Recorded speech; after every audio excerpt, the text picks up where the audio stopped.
And going once, going twice, sold. We're going to be speaking to the VP of Sales of the world's biggest thoroughbred auction house. He says if you're interested in buying a horse, now is the time to buy. We're going to find out why when Fast Forward returns after the break.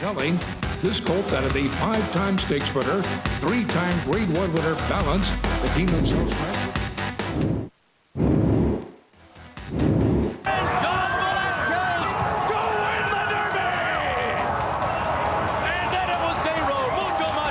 Take a close look. That was Animal Kingdom. He was winning the Kentucky Derby this year, and he is the 2-to-1 favorite to win tomorrow's Belmont Stakes.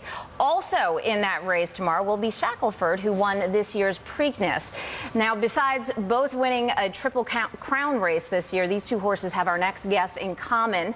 Walt Robertson is a vice president of sales at Keeneland, what many see as the Christies and Sotheby's of the thoroughbred auction world. Now, Animal Kingdom and Shackelford are both Keeneland sales grads, and we have Walt here in studio. Welcome. Good to see you.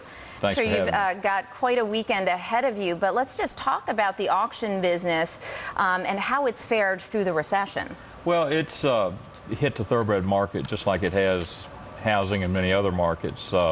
It's certainly softer than it has been, but that's sure a buying opportunity. The average yearling cost over the past 2 years is in the neighborhood of $40,000, and that's, of course, that takes in from the top to the bottom, where 5 years ago it was $57,000. So the average cost of a yearling is down by 30%, and the average purse is pretty close to where it was over the past 5 years, which is down just a tick.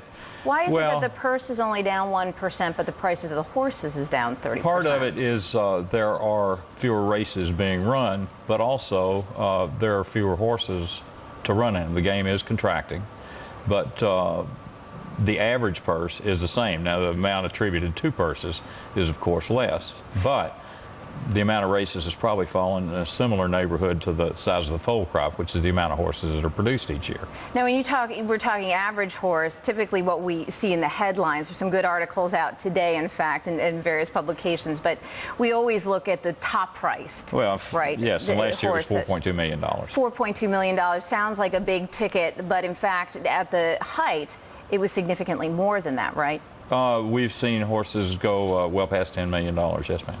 Now, why the decline there?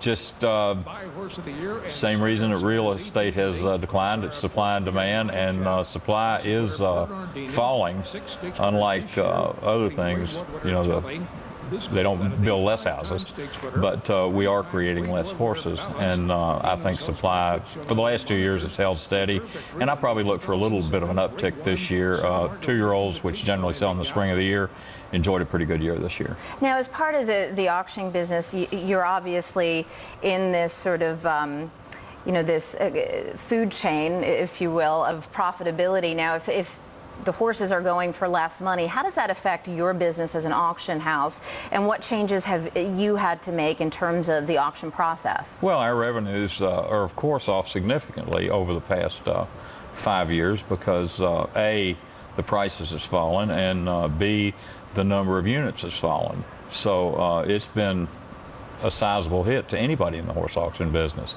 However, we just got to operate more efficiently.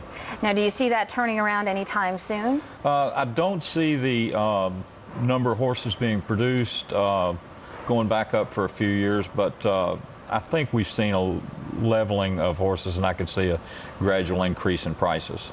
All right, and very quickly, we've got 30 seconds here. Let's talk about tomorrow's race.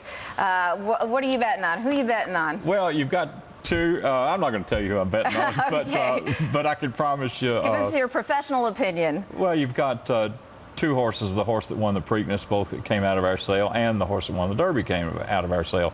Derby's 1.25 miles. The Preakness is 1 3/16. Tomorrow is 1.5 miles. So you've got at least an extra 1/4 mile to cover, and it's which one can cover it. One would think that the horse that's already won 1.25 miles would have the better shot. However, you never know. Speed can hold. A lot of factors, and I'm very hot out. Very hot day for the race. All right, thank you so much for joining us. It was a pleasure to have you. That was Walt Robertson. He is Vice President of Sales of Keeneland, the horse auction house. 6 horses that graduated its auction will be participating, by the way, in the Belmont Stakes tomorrow. Good luck, by the way, Thanks for having me. All right, let's take a quick look before we...